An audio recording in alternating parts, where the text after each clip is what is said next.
Avant de t'inscrire à un nouveau programme, avant de payer un coach de plus, prends 2 secondes pour toi et pose-toi une question très simple. Est-ce que tu as vraiment besoin d'aide ou est-ce que tu attends encore inconsciemment qu'il y ait quelqu'un qui vienne te sauver? Je sais, c'est pas très confortable à entendre, mais je préfère te le dire maintenant plutôt que te laisser replonger dans un cycle comme ça, dans lequel tu vas jamais avancer. Ça peut paraître un peu fou parce que moi-même j'ai un titre de formateur professionnel pour adultes, mais je suis pas là pour t'inspirer, je suis pas là pour être ton sauveur et je suis pas non plus un énième expert mindset ou un coach business que tu vois partout. Ma mission, elle est très simple, elle est de sensibiliser et d'accompagner à mon échelle ceux qui sont prêts à me faire confiance pour devenir leur propre solution, devenir leur propre coach pour qu'ils puissent réussir leur vie et pas juste réussir dans la vie. Je suis là pour te poser les bonnes questions, celles qui font mal, qui réveillent et peut-être certaines qu'on t'a jamais posées jusqu'ici. Et si tu te poses la question là maintenant, si tu te demandes si toi aussi t'es tombé dans ce piège-là de penser qu'il te faut un coach de plus, un programme de plus, ça tombe bien parce que on est reparti pour un nouvel épisode des consultes de Jimmy et aujourd'hui on va parler d'un truc que il y a personne qui ose vraiment te dire dans ce milieu, c'est pourquoi les coachs ne vont pas t'aider à aller mieux.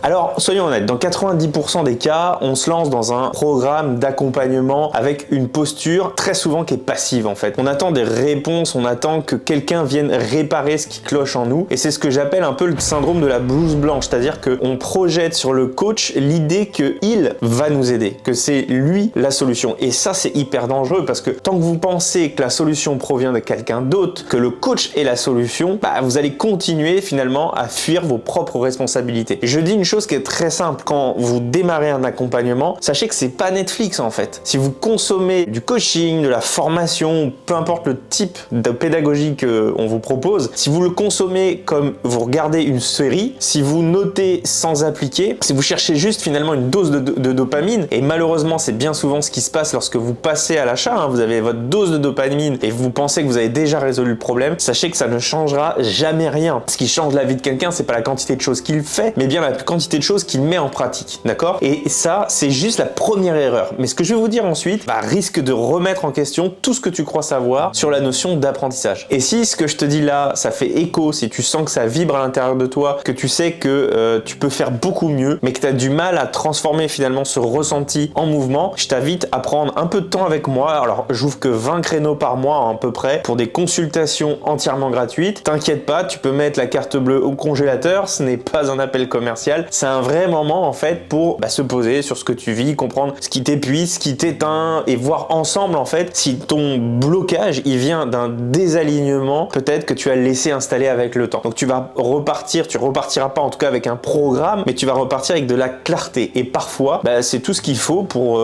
simplement remettre la machine en route et que ça redémarre. Donc premier arrivé, premier servi, le lien est juste en dessous. Alors l'autre souci c'est quoi? C'est la pédagogie qui est utilisée. La plupart des accompagnements, la plupart des coachings, etc. sont conçus un peu comme des formations scolaires. Trop de contenu, peu d'intégration, peu d'activation du corps, peu d'activation des émotions. Sauf que les adultes apprennent pas comme ça, d'accord? Il y a un truc qui s'appelle l'andragogie. Les adultes apprennent par sens, par pratique, par lien en fait avec ce qu'ils expérimentent et avec la vie réelle. Ok? C'est comme je viens de vous le dire, ce qu'on appelle l'andragogie. C'est l'art d'enseigner à un adulte. Et donc l'adulte, c'est je pars de la pratique, je pars de ce que je connais, de ce que je sais faire pour arriver à de la théorie. Là où de la pédagogie classique, c'est pratique de la théorie pour arriver à la pratique. Et en fait, c'est ce que 90% des coachings ignorent. Quand je vous dis que je suis formateur professionnel d'adultes, ok, c'est un titre professionnel qu'on obtient en 1 an, pas en 3 jours. Et on apprend la vraie pédagogie, d'accord? Et c'est ce que je reproche à la plupart des coachings et la plupart des accompagnements, etc., des formations qu'on peut voir sur le marché. Pourtant, on le sait, la qualité des réponses finalement va dépendre de la qualité des questions. Mais combien réellement ça vous posez les bonnes questions? Et même, j'ai envie de te dire, même si tu trouves un coach brillant, il reste une question que très peu osent se poser, c'est qui tu écoutes et pourquoi?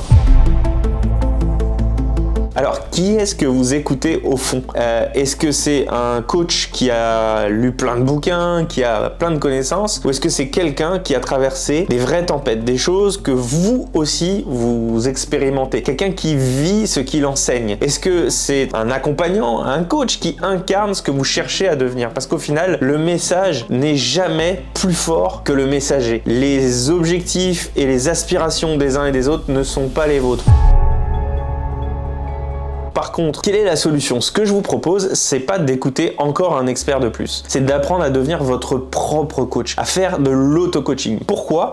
Parce que personne ne peut faire le travail à votre place. Parce que vous ne changez pas par la quantité de choses que vous connaissez, comme je vous l'ai dit, mais par la quantité de choses que vous mettez en pratique. Et c'est là qu'intervient mon approche. C'est un protocole d'auto-coaching. C'est une structure à la fois neuro et à la fois émotionnelle qui est fondée sur plus de 20 ans d'expérience, que ce soit mon expérience entrepreneuriale, mais aussi et surtout, c'est une approche que j'ai confondée avec le docteur Mani et Sam. C'est une approche qui va vous apprendre à muscler votre stabilité intérieure, à reprogrammer votre chimie corporelle pour rester aligné, clair et performant. Donc vous n'avez pas besoin d'un coach pour vous dire ce que vous savez déjà, d'accord? Ce que vous avez besoin, c'est d'un cadre qui vous permette de l'appliquer vous-même durablement. Mais attention, parce que même dans ce cadre-là, il y a une seule chose qui peut faire toute la différence entre dépendance et vraie autonomie. Mais avant de t'expliquer ça, encore une fois, si tu as regardé cette vidéo jusqu'ici, c'est sûrement que ça te parle, que ça t'a touché, que tu as senti à un moment que je parlais de toi. Et qu'au fond, tu sais que c'est ce qu'il te faut. Alors peut-être que tu es fatigué de tourner en rond et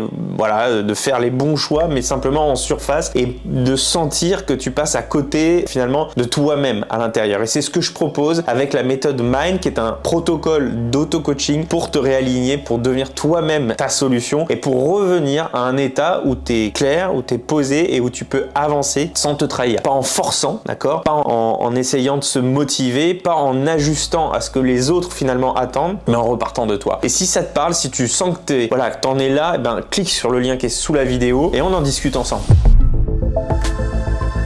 Alors, est-ce qu'on jette les coachs? La réponse est non, mais leur rôle doit être réaligné. Moi, je continue à proposer des suivis, des consultations, mais ce n'est pas avec l'intention de créer une dépendance. Ce n'est pas pour vous coacher à vie. Un peu comme en médecine chinoise, si vous voulez, où normalement on dit qu'on doit payer son médecin quand on est en bonne santé, d'accord? Et ça devrait être gratuit quand on est malade. Eh bien, le rôle du suivi, c'est de vous recadrer quand vous dérapez, mais surtout de vous rappeler que vous êtes votre solution, de vous permettre d'avoir les outils pour être votre solution, d'accord? De vous rappeler votre direction et de vous aider à renforcer votre autonomie. Le vrai coaching, c'est quand le lien repart plus fort, pas quand vous êtes de plus en plus dépendant, hein. Le vrai maître, c'est celui qui a formé le plus de maîtres, c'est pas celui qui a le plus d'élèves. Donc tu l'as compris, le vrai changement commence pas quand tu trouves un meilleur coach, un meilleur programme, mais c'est quand tu changes de posture intérieure, quand tu suis un programme. Et si tu es resté jusqu'ici, c'est que tu es déjà en train de faire ce mouvement-là. Mais attention, il y a une erreur que je vois tout le temps, juste après ça, c'est que quand tu te lances dans un nouveau projet et que tu le racontes comme ça à tout le monde trop tôt, eh ben c'est là le meilleur moyen de casser ton élan avant même d'avoir commencé. Et j'explique pourquoi en détail dans la prochaine consulte. Donc clique ici pour regarder pourquoi il faut se taire quand on lance un nouveau projet. Je te dis à tout de suite.